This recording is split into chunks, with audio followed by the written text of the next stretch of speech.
Fala aí, beleza? Seja bem-vindo a mais uma aula aqui no nosso canal Planeta Biologia, ou nos nossos parceiros, ou no site de mesmo nome. E hoje vamos dar continuidade aí então à aula botânica, os grupos vegetais, né, do reino vegetal. E vamos falar então das briófitas, o grupo mais simples do reino vegetal. Na aula anterior, eu falei um pouquinho aí do ciclo haplodiplobionte, as características comuns a todas as plantas, algumas nomenclaturas importantes, essa árvore filogenética. Então, se você não viu a primeira aula, aconselho que você veja. Eu disse também que seriam 3 aulas, mas na verdade serão 5 aulas, certo? Então vai ser um pouquinho mais aí. Então vamos lá. Briófitas. É o primeiro grupo de plantas a ter surgido, né? É o grupo mais simples. É um grupo extremamente dependente da água. Se a gente lembrar aí que a vida surgiu na água, então as primeiras plantas que são uma transição para o mundo terrestre, ela não simplesmente veio do ambiente aquático e foi para o ambiente terrestre seco. Então seria um ambiente terrestre úmido, certo? Então os principais representantes aí das briófitas são os musgos, as hepáticas e os antóceros. A gente pode ver aqui, né, duas figuras aí representando os antóceros e os musgos. Características das briófitas. Elas são avasculares, ou seja, elas não possuem vasos condutores de seiva, que no caso são o xilema e floema. Quem é o xilema, quem é o floema? São os vasos condutores. Nas briófitas, elas não têm, está ausente, por isso que elas são chamadas de avasculares. A significa sem, né, uma negação, aquilo que não possui vaso. No caso das plantas, o vaso condutor de seiva. O transporte de água, nutrientes, vai se dar aí por meio de difusão entre as células, né? E isso vai limitar o crescimento das plantas. Não é à toa que as briófitas são os menores vegetais. Você não vai encontrar uma briófita grande. Todas as briófitas são pequenininhas. E qual é o motivo? Por que disso? Porque elas não possuem vasos condutores. Se elas não possuem vasos condutores, elas não vão ter uma eficiência de levar, de transportar nutrientes e água até regiões mais distantes, de onde elas captam, certo? Ainda continuando com as características, elas não possuem raiz, caule e folhas, certo? Então elas são extremamente simples. No lugar das raízes, ela possui uma estrutura parecida, muito mais simplória do que a raiz, que é o rizoide. Em lugar do caule, ela possui um cauloide. E no lugar das folhas, um filoide.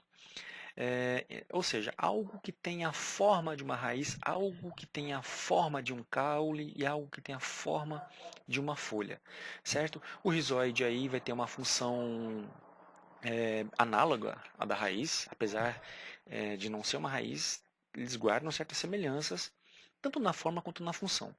Então o rizoide aí é responsável pela fixação e absorção, o cauloide pela absorção e sustentação, e o filoide pela fotossíntese e as trocas gasosas. Ok? Então, o cauloide aí semelhante ao caule e o filoide semelhante aí à folha. Apesar de elas terem funções e até uma certa semelhança, a complexidade, certo? A diferenciação dos tecidos, se a gente for comparar mesmo com uma folha verdadeira, ou com um caule verdadeiro, ou com uma raiz verdadeira, eles são bem diferentes. Eles possuem bastante diferenças. Aí, como eu já disse, né, elas vivem em ambientes úmidos e sombreados, já que são extremamente dependentes aí da água, principalmente para a reprodução, né, uma dependência extrema aí de água para a reprodução. O gameta masculino, olha só que coisa legal, cara. O gameta masculino ele é flagelado, chamado dianterozoide. Aliás, nas plantas é chamado dianterozoide, enquanto nos animais é chamado de espermatozoide. Nas plantas, né, não só nas briófitas, é chamado de anterozoide e precisa de água para chegar até a oosfera. Então a reprodução aí se dará pela água. A ausência de uma cutícula protetora nos filóides, ou seja, submeter essas plantas aí a muita luz solar direta, pode significar um problema de sobrevivência para essas plantas. Então, sob luz solar, as briófitas podem ressecar facilmente.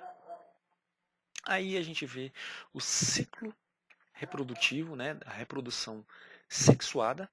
Então aqui a gente tem, né, o gametófito, certo? A gente tem aqui essa base, certo? Essa base aqui, ele é o gametófito feminino, N, como a gente viu lá na primeira aula, o gametófito sempre será N, e aqui o espermatófito 2N. Então aqui nesse representante já tem aí, já é o haplodiplobionte. Então aí há uma parte haploide e uma parte diploide. Daí vem o nome haplodiplobionte. Cara, eu adoro falar esse nome é muito gostoso de falar. Se eu fosse você, eu falava agora. Eu pausava esse vídeo só para falar haplodiplobionte. Pense no nome aí gostoso de se falar. E aí, analisando as estruturas. Então a gente tem aqui aquilo que a gente chama o pé, certo? Aqui logo no começo da estrutura do esporófito, a haste e uma cápsula. Se a gente der um zoom aqui nessa cápsula 2N, ok? Ou seja, diploide, vai ocorrer meiose no interior dessa cápsula, formando esporos. Se está acontecendo meiose, o que está acontecendo? Ele está dividindo ao meio. Então, se é 2N, se divide ao meio, se formará, então, células N no interior dessa cápsula. Esses esporos N, eles vão se dividir aí por mitose, ok? E vão formar as estruturas como o anterídeo, né? Formando aí o gametófito feminino e o gametófito masculino. A partir dessas estruturas, então, a gente tem a formação dos anterozoides, que são os gametas masculinos. Então, aqui analisando, certo? O gametófito masculino, a gente tem a formação do anterozoide. O anterozoide vai fecundar aqui, né, dando zoom aqui nessa estrutura. O anterozoide que sairá lá do anterídeo, né, do gametângio masculino. Olha quanto nomezinho. Dá uma pausa aí, beleza? Porque é cheio de nome. Esse assunto de botânica é cheio de nome. Então, os anterozoides vão ser levados aí através da água até o arquegônio, certo? Que é o gametângio feminino. Aqui ele vai se encontrar com a oosfera. E aí, anterozoide junto com a oosfera, os dois Ns, certo? Os dois haploides, vai acontecer a fecundação, e aí, a partir da fecundação, começa aqui, ó. Não sei se dá para você ver, mas as células começam a se dividir, e começam a se dividir por mitose. E aí a gente vai formar, então, o arquegônio, que é N, com o embrião 2N, e vai fechar o ciclo, formando aqui, de novo, a briófita nesta fase. Beleza? Cheio de nomezinho aí, né, meu?